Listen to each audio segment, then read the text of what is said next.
विक्रम और बेताल कहानी 10 सबसे बड़ा त्याग किसका। मदनपुर नगर में वीरवर नाम का राजा राज करता था। उसके राज्य में एक वैश्य था जिसका नाम हिरण्यदत्त था। उसके मदनसेना नाम की एक कन्या थी। एक दिन मदनसेना अपनी सखियों के साथ बाग में गई। वहां संयोग से सोमदत्त नामक सेठ का लड़का धर्मदत्त अपने मित्र के साथ आया हुआ था। वह मदनसेना को देखते ही उससे प्रेम करने लगा। घर लौटकर वह सारी रात उसके लिए बेचैन रहा। अगले दिन वह फिर बाग में गया। मदनसेना वहां अकेली बैठी थी। उसके पास जाकर उसने कहा, तुम मुझसे प्यार नहीं करोगी तो मैं प्राण दे दूंगा। मदनसेना ने जवाब दिया, आज से 5वें दिन मेरी शादी होने वाली है, मैं तुम्हारी नहीं हो सकती। वह बोला, मैं तुम्हारे बिना जीवित नहीं रह सकता। मदनसेना डर गई। बोली, अच्छी बात है, मेरा ब्याह हो जाने दो। मैं अपने पति के पास जाने से पहले तुमसे जरूर मिलूंगी। वचन देके मदनसेना डर गई। उसका विवाह हो गया और वह जब अपने पति के पास गई तो उदास होकर बोली, आप मुझ पर विश्वास करें और मुझे अभय दान दे तो एक बात कहूं। पति ने विश्वास दिलाया तो उसने सारी बात कह सुनाई। सुनकर पति ने सोचा कि यह बिना जाए मानेगी तो है नहीं, रोकना बेकार है। उसने जाने की आज्ञा दे दी। मदनसेना अच्छे अच्छे कपड़े और गहने पहनकर चली। रास्ते में उसे एक चोर मिला। उसने उसका आंचल पकड़ लिया।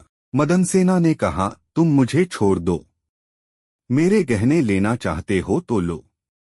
चोर बोला, मैं तो तुम्हें चाहता हूं। मदनसेना ने उसे सारा हाल कहा, पहले मैं वहां हो आऊं तब तुम्हारे पास आऊंगी। चोर ने उसे छोड़ दिया। मदनसेना धर्मदत्त के पास पहुंची। उसे देखकर वह बड़ा खुश हुआ और उसने पूछा, तुम अपने पति से बचकर कैसे आई हो। मदनसेना ने सारी बात सच सच कह दी। धर्मदत्त पर उसका बड़ा गहरा असर पड़ा। उसने उसे छोड़ दिया। फिर वह चोर के पास आई।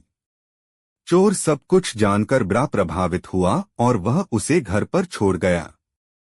इस प्रकार मदनसेना सबसे बचकर पति के पास आ गई। पति ने सारा हाल कह सुना तो बहुत प्रसन्न हुआ और उसके साथ आनंद से रहने लगा।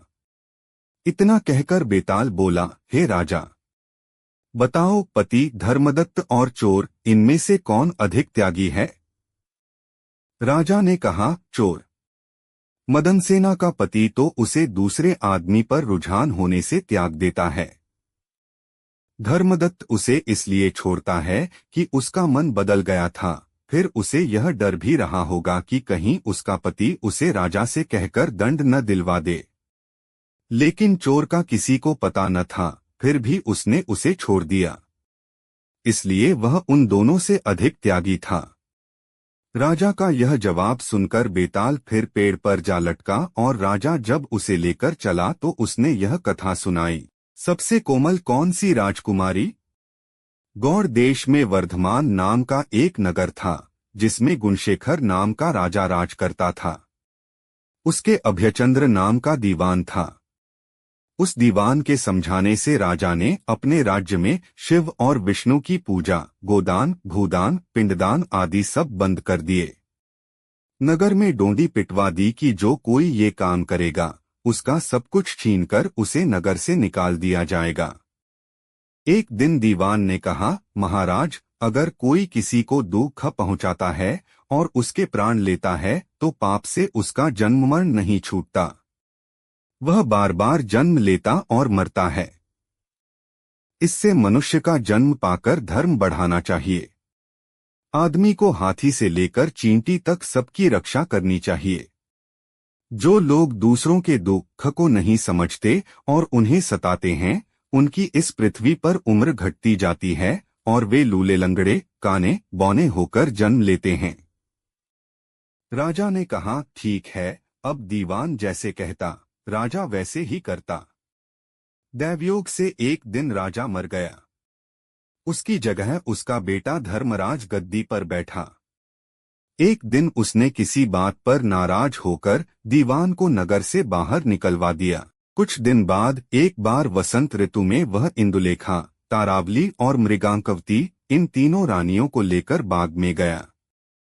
वहां जब उसने इंदुलेखा के बाल पकड़े तो उसके कान में लगा हुआ कमल उसकी जांघ पर गिर गया। कमल के गिरते ही उसकी जांघ में घाव हो गया और वह बेहोश हो गई। बहुत इलाज हुआ तब वह ठीक हुई। इसके बाद एक दिन की बात की तारावली ऊपर खुले में सो रही थी। चांद निकला। जैसे ही उसकी चांदनी तारावली के शरीर पर पड़ी, फफोले उठाए। कई दिन के इलाज के बाद उसे आराम हुआ। इसके बाद एक दिन किसी के घर में मूसलों से धान कूटने की आवाज हुई। सुनते ही मृगांकवती के हाथों में छाले पड़ गए। इलाज हुआ तब जाकर ठीक हुए। इतनी कथा सुनाकर बेताल ने पूछा, महाराज बताइए, उन तीनों में सबसे ज्यादा कोमल कौन थी? राजा ने कहा, मृगांकवती, क्योंकि पहली दो के घाव और छाले कमल और चांदनी के छूने से हुए थे। तीसरी ने मूसल को छुआ भी नहीं और छाले पड़ गए। वही सबसे अधिक सुकुमार हुई। राजा के इतना कहते ही बेताल 9-2-11 हो गया। राजा बेचारा फिर मसान में गया और जब वह उसे लेकर चला तो उसने एक और कहानी सुनाई।